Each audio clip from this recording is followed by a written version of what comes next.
여러분 안녕하십니까? 오늘이 8월 14일이 되는 거예요.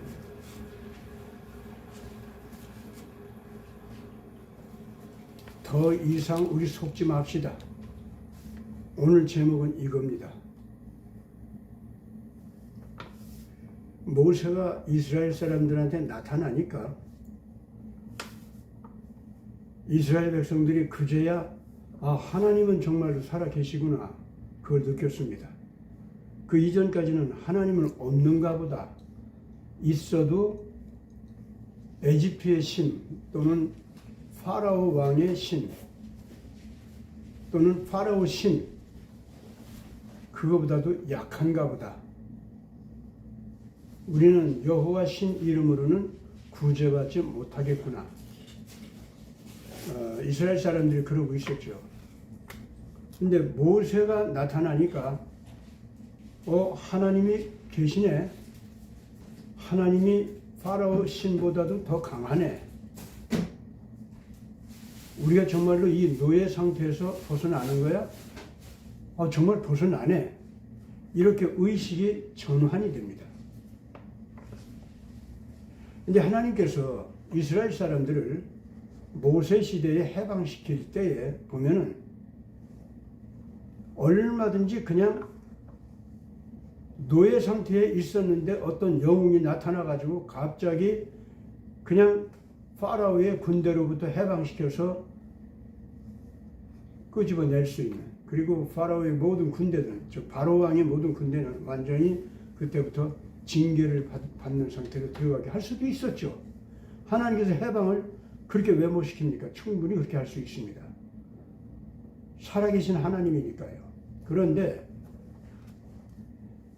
왜 모세라고 하는 노인네가 나타나게 했었고, 젊은 시절에 모세의 영웅적인 힘은 다 없어지고 노인네가 나타나서 겨우 그 백성들 앞에서나 그 바로 임금 앞에서나 모세가 보일 수 있는 것은 지팡이와 입술의 말밖에 없었습니다.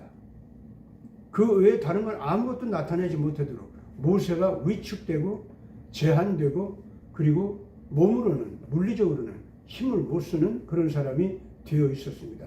왜 그때 모세를 등장하게 했을까요? 왜 모세가 영웅 천재로 많은 군대를 거느리고 바로왕의 군대와 궁전을 다 무너뜨리는 그런 거대한 힘 있는 정치력으로, 군사력으로 등장하게 하면 뭐 어떻길래? 그렇게 하지를 않았거든요. 하나님 전능하신 권능으로 봐서 그렇게 할 수도 있었습니다.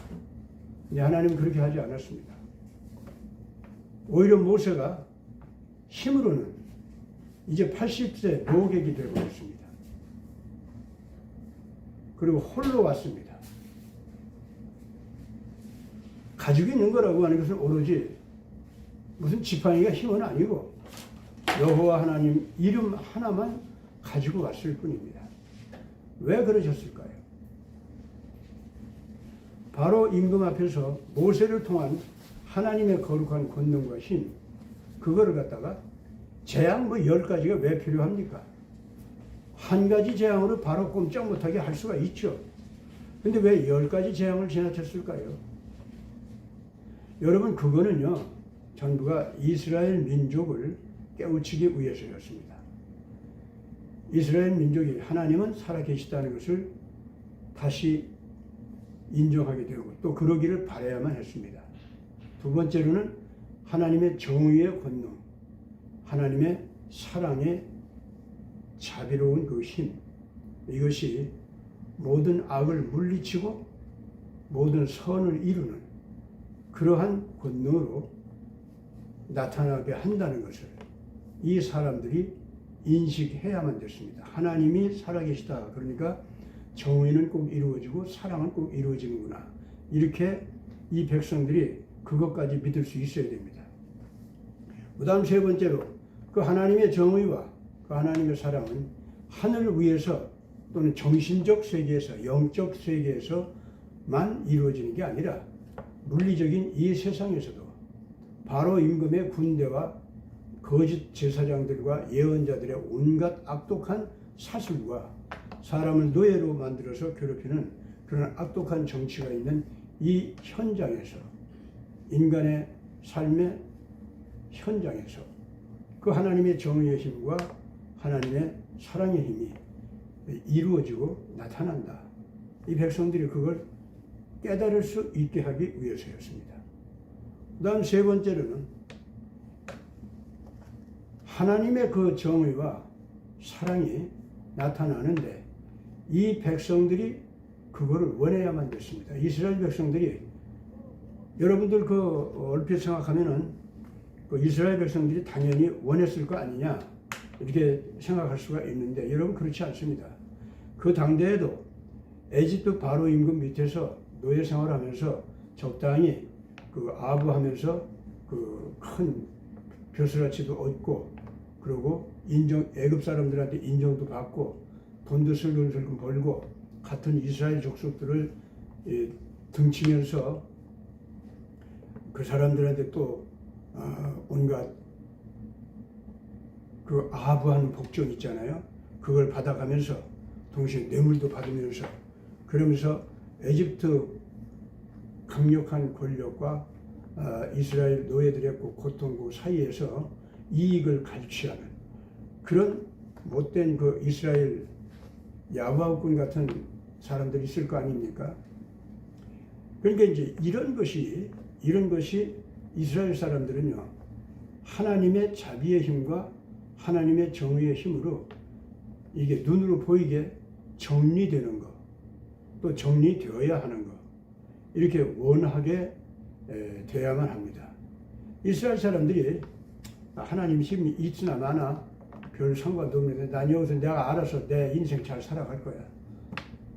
이런 식으로 생각하면서 에집트에게 적당히 복종하고 또 힘 있는 자들 앞에 적당하게 아부하고 그러면서 같은 동족을 괴롭히고 속이고 또 빼앗고 이런 짓들을 하는 상태에 있으면은 하나님의 정의가 이루어지기를 원하지 않게 됩니다.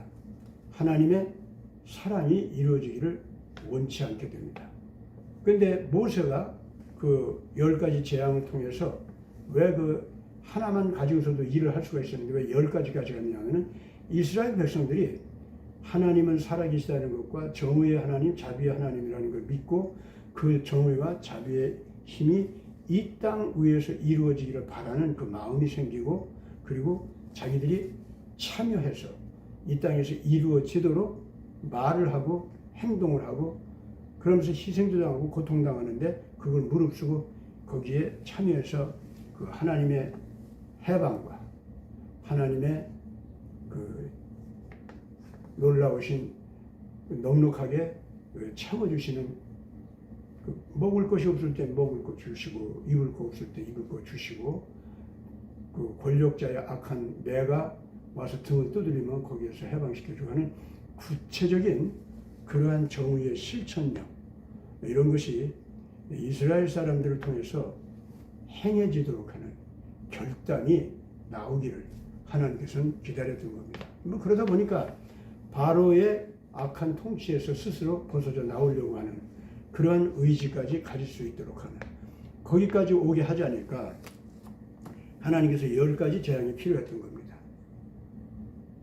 그 10가지 재앙을 통해서 결과적으로는 바로의 장자무리들을 이걸 다 하나님께서 징계하는 그걸 보고 또 이스라엘 사람들한테는 속죄 제사를 드리면서 문을 딱 닫아 걸고 에집트의 그 그러한 것을 우리는 절대로 가담도 하지 않고 거기에 관여도 하지 않고 그것과는 우리는 분리시키겠다 하는 자세를 문을 딱 닫아 걸고 속죄 제사를 드리면서 그 속죄 양의 피를 문설주에 발랐을 때 그것이 이제 결국 뭘 얘기하느냐면은 우리 이스라엘은 다시는 인간의 악을 옳다 하지 않겠다. 또 옳지 않은 이 악은 우리는 거부하겠다. 또 하나님께서 선하게 여기는 의를 우리는 무슨 일이 있어도 실천한다. 따라서 이것과는 정반대의 신을 믿고 정반대의 가치관을 가지고 악을 저지르는 에집트하고 우리는 절연한다. 완전히 끊어버린다. 그래가지고 요새로 말하면 이제 그 예수님의 피입니다만은 당시 속죄양의 피를 문설주에게 바르는 거. 그리고 문은 닫아버리고요. 다시는 이제 불의와는 통하지 않겠다. 타협하지도 않겠다. 어둠의 권세에게 절하지 않겠다. 이제 결단을 보이는 거죠. 이것이 이제 드디어 이스라엘 사람들이 자기를 해방하고 바로의 악한 체제로부터 스스로를 자유롭게 해서 해방의 대행진을 할 수 있는 결단을 내린 것이 되죠. 그렇게 되니까 바로가 이 백성을 두려워할 수밖에 없는 역사가 일어나게 했던 겁니다. 에집트의 장자들을 짐승의 제일 먼저 태어난 새끼까지도 다 죽여버리는 그런 엄청난 징벌을 내렸죠. 그래서 이스라엘 가운데서는 하나도 죽지 않고 살아남을 수 있도록 하는 이런 역사가 벌어지겠습니다. 그렇게 되다 보니까 그 에집트 바로 임금이 그 이스라엘 민족을 학살하려고 하던 걸 손을 멈추고 너무 두렵기 때문에 너희들 다 빨리 나가라. 에집트에서 빨리 나가라 하면서 내보냈던 거 아닙니까? 이 모세가 하나님의 권능으로 왔으면은 10가지 재앙까지 필요 없이 한 가지 재앙으로도 파라오를 물리칠 수가 있었고 이스라엘을 해방시킬 수 있었는데 왜 하나님께서 10가지를 했느냐? 그거는 파라오 왕의 그 교만 때문에 10가지까지 갔다 이런 말도 성립은 됩니다만 더 중요한 건 뭐냐면 이스라엘 백성을 깨우기 위해서였습니다. 오늘 대한민국에서 지금 무엇 때문에 문재인 이후에 오늘 이 이재명이 말도 안 되는 방법으로 대통령 자리로 들어가는 이런 일들이 왜 벌어졌을까요? 바로 왕에게 10가지 재앙을 내리는 그 기간이 있었고 10가지 징벌이 있듯이 오늘 대한민국의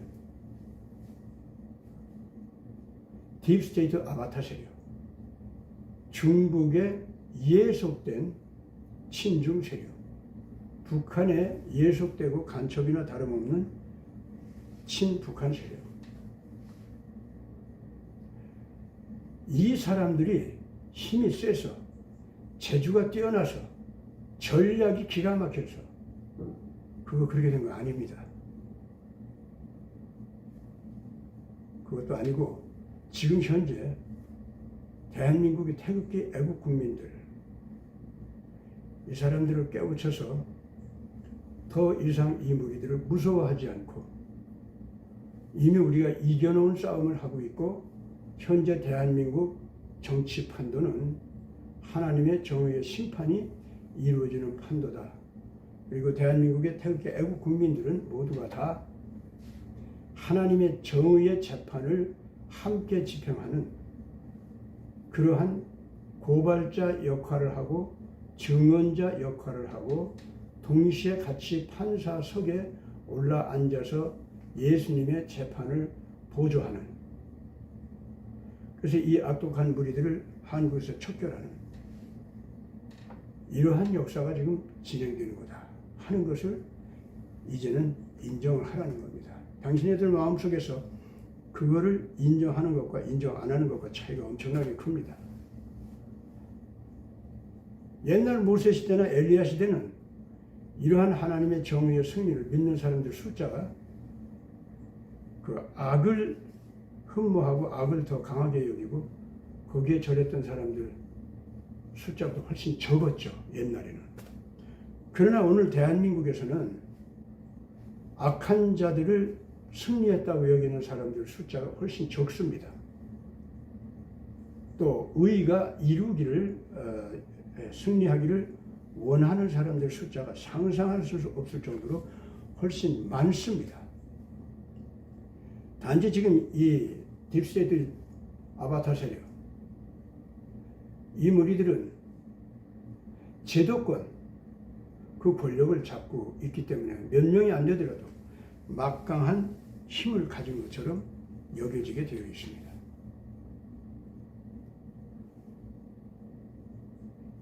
에집트에서 모세가 홀로 바로 앞에 갔을 때 바로가 얼마나 막강한 힘을 가지고 있었습니까? 그때는 정말 그랬어요. 그런데도 그 한 사람이 하나님의 정의가 이제 이루어진다는 것을 믿고 그것이 승리한다는 것도 믿고 당당하게 선언하기 시작했을 때 역사는 뒤집어졌지 않습니까? 그럼 오늘 대한민국은 정의가 이루어져야 된다고 부르짖는 사람들, 양심의 소리가 부르짖는 사람들 숫자가 훨씬 많습니다. 기도하는 사람들 숫자도 많습니다.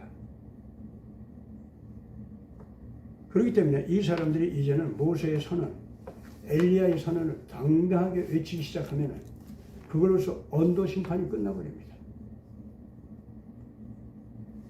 오늘 저는 더 다른 얘기는 하고 싶지 않은데 한 가지만 더 하고 얘기 끝내겠습니다. 지금 한국의 딥스테이트 아바타 세력을 데리고서 이 악을 행하려고 하는 마지막 남은 딥스테이트 세력들이 자 시진핑도 써먹을 데가 없죠. 그래서 다 팽식해버렸습니다. 김정은도 써먹을 데가 없죠. 그냥 다 팽식했습니다.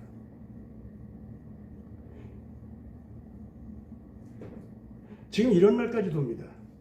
오히려 쓰러져가는 시진핑, 쓰러져가는 김정은 그것까지도 트럼프는 웃으면서 활용하고 있다고 합니다. 그래가지고 중국을 다루고 있고 북한을 다룬다고 합니다. 저는 그거 거의 확실하게 맞는다고 봐요. 왜냐하면 중국에서 지금 시진핑을 반대하고 나온 군부까지도 이제는 딥스테이트 눈치를 보는 것이 아니라 즉 미국의 오바마, 바이든, 클린턴 가문, 빌 게이츠 이런 것들 눈치를 보는 게 아닙니다. 트럼프 눈치를 봅니다. 누가? 시진핑 시진핑 지금 무너지면서도 지금 트럼프 눈치를 봐요. 거꾸로. 그리고 시진핑을 비판하고 쫓아내는 장유찬이와 중국의 신군부 세력도 사실은 트럼프 눈치를 보고 트럼프한테 어떤 보조를 맞추는 이러한 징조가 확실하게 드러나 보입니다. 이번에 제가 미국에 와서 거의 확실하게 신군부 장유찬 그 세력까지도 트럼프가 여러 가지 방법으로 조종하고 있다는 것을 확인했습니다. 아마 그런 것이 얼마 있으면 다 나타날 겁니다. 저 평양은 더 얘기할 것도 없고요.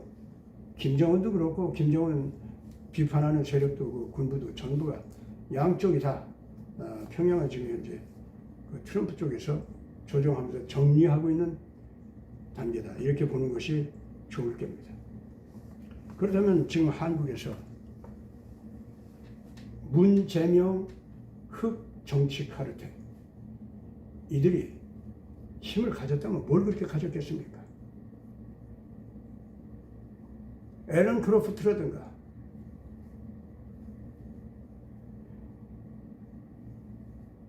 클린턴 전 대통령이라든가 블링컨 전 국무장관 같은 사람들이 다녀갔다 할지라도 그 딥스테이트 그 무리들이 다녀갔다 해도 거기 오바마 뜻이 그건 뭐 오바마 뜻이란 게 또 특별하게 별것도 없어요. 그 사람이 뭐 지금은 더 그렇게 막강한 힘도 아니고 그들 다 지금 현재 법정문을 두드려야 되는 판입니다. 끌려가고 있잖아요. 앞으로 어떤 재판을 어떻게 받느냐 그거는 이제 우리가 더 두고 봅시다. 그러나 재판을 받든 안 받든 그들의 힘은 이제는 다 끊어졌습니다. 정치력은 다 사용당했습니다. 그런 상태에서 도대체 지금 문재명 흑 정치 카르텔 이것들한테 걔네들이 무슨 힘을 줄 수 있다고 봅니까? 오히려 얘네들한테 의지할 판이죠. 그렇기 때문에 지금 대한민국 대통령 이 아무개는 그 허명에 불과합니다. 전 대통령 문 아무개 허명에 불과합니다. 우리는 대한민국은 통치권 유고 상황에 빠져가지고 지금 모든 것을 올바르게 고쳐가는 과정에 있는 거고 그걸 하자니까 역사 심판 과정으로 들어간 거고 이 심판 과정에서 재판정에 앉아서 심판하시는 분은 트럼프도 아니고 하나님 자신입니다. 지금 현재 중국도 그렇고 저 북한도 그렇고 자연재앙이라는 요소가 와서 얼마나 두들겨 팼습니까? 자기들 딥스테이트 내부 전쟁 때문에 저희들 자신 특히 시진핑은 자기 이 정치 세력 내부에서의 전쟁 때문에 얼마나 지금 두들겨 맞고 지금 형편없이 무너졌습니다. 김정은 얘기할 것도 없지 않습니까? 그래가지고 거기 밑바닥 백성들, 한마디 말도 못했던 밑바닥 백성들이 전부 지금 일어나고 있잖아요. 무서워하지를 않지 않습니까? 그것이 전부 트럼프 작품입니까? 모세 같은 역할을 하는 트럼프라고 할지라도 지금 절대로 트럼프는 그 모든 걸 일을 다 할 수 있는 입장 아닙니다. 그러므로 지금 하나님께서 이 일을 주관하고 계시고 대한민국 역시 하나님께서 주관하고 계십니다. 일본이 충분히 또 우리를 방해하는 악한 역할을 할 수도 있었는데 일본은 자기 살기도 바쁩니다. 일본이 이번에 정말로 자기네들이 그동안 역사적으로 범죄 저지른 거 회개 안 하면 망합니다. 자기들 스스로 그 망한 것을 느끼면서 오히려 대한민국한테 지금 우리 좀 어떻게 살려달라고 지금 요청하는 정도가 되어버렸습니다. 딥스테이트의 본 고장으로서 그동안 역할을 했었던 유럽은 어떻습니까? 지금 트럼프와 한국 눈치를 봐야 될 판입니다. 한국 눈치를 본다면 무슨 이재명이나 문재명 눈치를 볼 것 같습니까? 아닙니다. 국민의 눈치를 보는 거고 국민과 더불어 있는 한국의 방위산업과 방위산업 눈치를 보는 거고 한국의 군부 눈치를 보는 거고 그리고 한국의 미래산업 눈치를 보는 겁니다. 그 유럽도 그래요. 지금. 이미 국제정치마당이나 한국 정치마당 우리 국민들이 속지만 합니다. 우리는 졌다. 아 무섭다. 이재명 정치력 대단하다. 이런 거에 속으면은 그 속는 사람들은 하나님께서 이번에 대한민국을 일으켜 주시면서 속는 사람들은 일단 부끄러움과 큰 자기들이 가졌다 했던 힘도 다 뺏기게 될 겁니다. 속지 않고 이기는 국민들이 있는 것이 다행입니다. 그런 교회들이 일어나서 회개하기 시작해서 참 다행입니다. 아무도 염려들 하지 말고 이겼다는 것을 믿고 일어서십시오. 오늘 제가 드리는 메시지는 그겁니다. 우리 대한민국 국민이 이 악한 것들을 이기고 일어서는 그것은 속지 말라는 겁니다. 당신들은 진 사람들이 아닙니다. 이재명 같은 무리들이 정치력이 뛰어난 게 전혀 아닙니다. 속임수에 불과합니다. 속지 마세요. 당신들이 이긴 자리에 있다는 걸 먼저 확신을 가지고 다시 모든 걸 살피기를 바랍니다. 그러면 우리에게 와 있는 엄청난 권위와 힘이 뭔지를 알게 됩니다. 그때부터 우리들 나름의 저들을 쓸어버리는 전략을 쓸 수가 있습니다. 오늘 여기서 얘기를 끝마칩니다.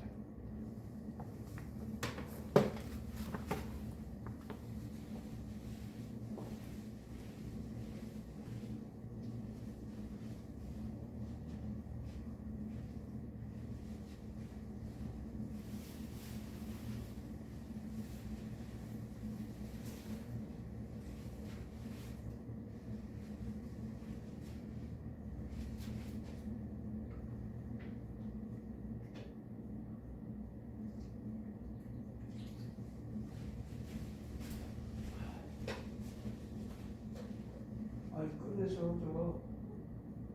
저거 빨리 거.